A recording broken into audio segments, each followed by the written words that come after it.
Hello, it's me, Psychic Emma. Thank you for tuning in. If you're interested in finding out more about my services, or if you want to read up more about me, my website is happylight.co.za. Okay, in this video, I actually thought I would tell you all about the most popular questions that people ask me during a reading.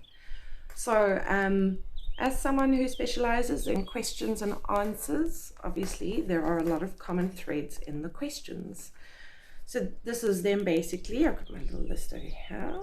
Love, marriage, home, work, children, loved ones who've passed over, which is the medium side of things, and also just loved ones in general. Tell me about my sister or my grandchild or whatever.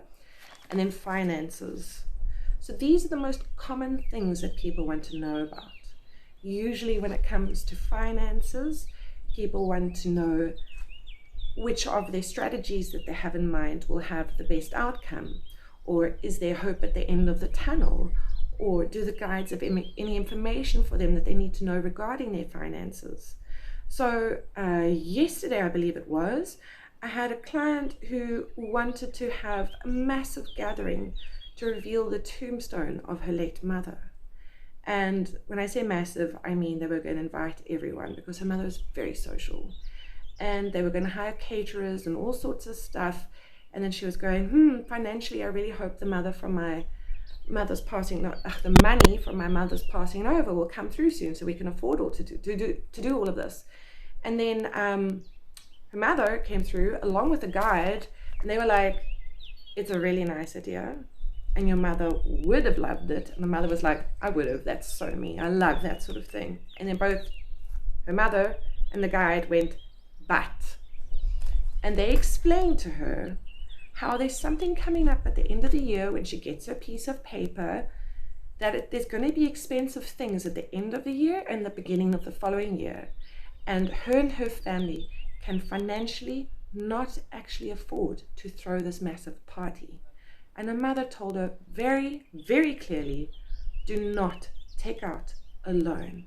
It's going to be a huge burden at the end of the year and the beginning of next year when you're going to have these other financial obligations.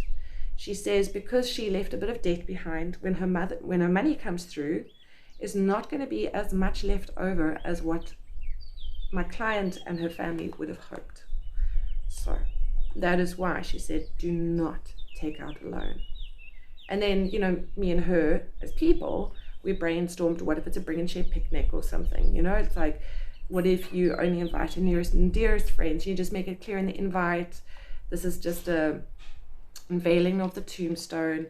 Please meet your own needs, or whatever it is. But basically just making the boundaries clear that it will not be catered and there will not be alcohol or anything served. They just need to meet their own needs, whatever it is. But basically that's up to her, whichever she decided to do. The point is, she asked about finances, her deceased mother, and her guide came through. And they told her with absolute certainty what she needed to do in order to survive the next year financially. They gave her some very sound advice, because everything they said, she was like, oh, yes, actually, I finished my qualifications so that I will be getting that piece of paper that you were talking about. And, oh, yes, I am planning on just taking December off work, so I won't have an income then. And, oh, yes, actually, in the beginning of next year, I'm starting the business. So it all makes sense why they were telling her, you can't afford to have a massive unveiling party. And that is how the financial advice comes through. Okay, then medium. My services as a medium is connecting with loved ones who've passed over. So I offer it in a more mainstream way, like some people are full on connecting with the ancestors, or full on having stories about the other side. I don't do the traditional ancestors thing. I can tell you about what they're getting up to on the other side. But after 15 years of doing medium readings, I know with absolute certainty there's always unfinished business. The people always feel upset about how that person passed over. Maybe they never got a chance to say goodbye. Maybe there was unfinished business. Maybe this loved one passed over before they had a chance to apologize for something, or before they had a chance to finish having a conversation. So usually There's unfinished business. And then also sometimes they're just feeling alone and they're just like, but where's this person? I miss this person. Do they ever visit? Can they hear me? Do they notice these big things or events that are happening in my life? Do they know about this thing, the birth of that child? Where are they? Do they know what's going on? So I like to spend a medium reading focusing on these sort of questions. What was it like when they passed over? Who was there from the other side who came to fetch them when they passed over? Did they go to the light easily? What was the process like of going over to the light? Who was there for them that supported them? It could be guides, it could be other loved ones. What is it like there? Who are they with? And do they visit? How do they feel about what they see happening with their loved ones who are still with us here in this plane of existence? Do they have messages? Do they want to give this person closure? To have that discussion that they never got to have? To ask for forgiveness or to give forgiveness? Whatever it is, does this person on the other side have a way to help my client to find the answers that they might be looking for? And obviously, my question that I always ask the deceased is, when do you visit? How do you visit? Where was everyone when you visited? What were they doing when you visited? If you sat at the table with them, which chair were you in? If you were sitting with them somewhere, was it the bed? Was it the bench? Was it day? Was it night? Where exactly were they? Were they in the garden? Were they in the lounge? Be specific when you talk about how you visit. The next thing I always want to know, what are the signs? What are the signs?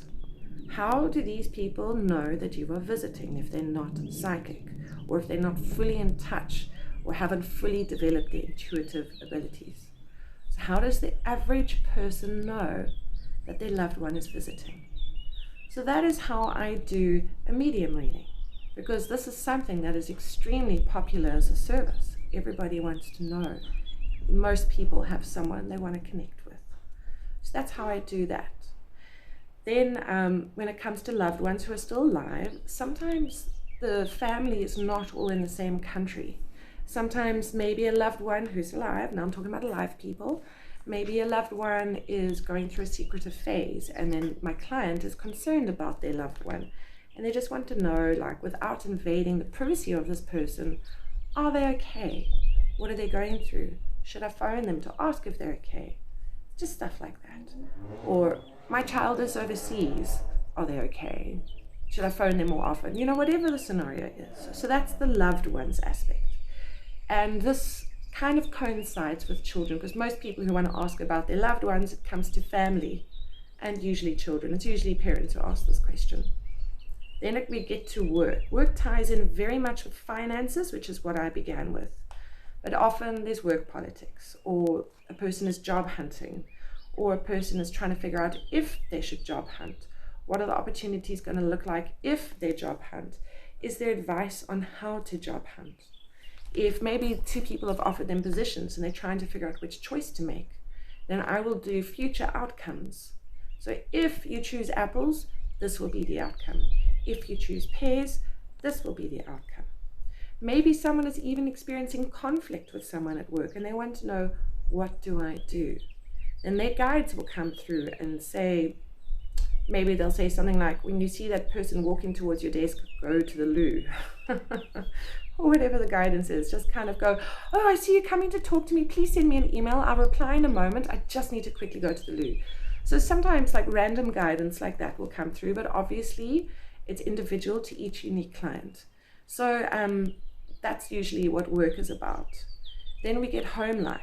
Maybe you're looking to buy a property, or maybe you need to move somewhere and you're going to be renting, and you're trying to figure out, where should I rent, or where should I move to, or where will we find the money to fix the ceiling that collapsed, or I don't want to sleep in the same room as my husband anymore. What sort of plan can I make? Whatever the home scenario is, these are just examples of the sorts of questions that you could ask.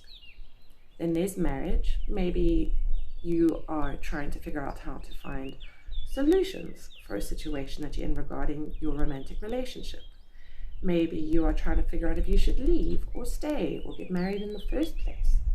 Maybe you're looking for a solution on how to improve certain circumstances. As far as marriage and marriage questions are concerned, just have a think about what it is exactly that you would like to know. Because with all of these questions, the more clear you are about what it is that you want, the easier it will be for your guides to give you the answers. So if you say in and say, tell me about my life, there's so many things we can discuss. I can take up the entire 45-minute reading telling you about your life. And maybe we'll answer some of your questions, but not all of them. Because what about your life? If you say, tell me about pickled herring. I'm like, well, what about pickled herring? Do you want to know if you're allergic? Do you want to know if you're going to like the flavor? Do you want to know if you should go and catch the herring in nature yourself and then pickle them yourself? Or are you wanting to know which brand of pickled herrings you should buy, or where you will find the best fresh pickled herrings? So what exactly about pickled herrings? And I'm realizing now pickled herrings was a really weird example to use. Anyway, and then so that's like for marriage. And then for love as well. Maybe you're wondering, when will I ever meet the right romantic person? Why do none of my romantic experiences ever work out? You know, all that sort of stuff. So yeah, these are just some of the examples of the sorts of questions that people ask. And as I explained in the beginning, these are the most popular questions that people ask. But there are other things that I offer. Aura scanning, past lives. Which of your loved ones have you shared past lives with? Who are the guides in your energy field? There's so many things that I can offer you during your reading. So visit my website, happylight.co.za, to find out more, and maybe I'll hear from you soon. Otherwise, enjoy the videos. Okay, bye.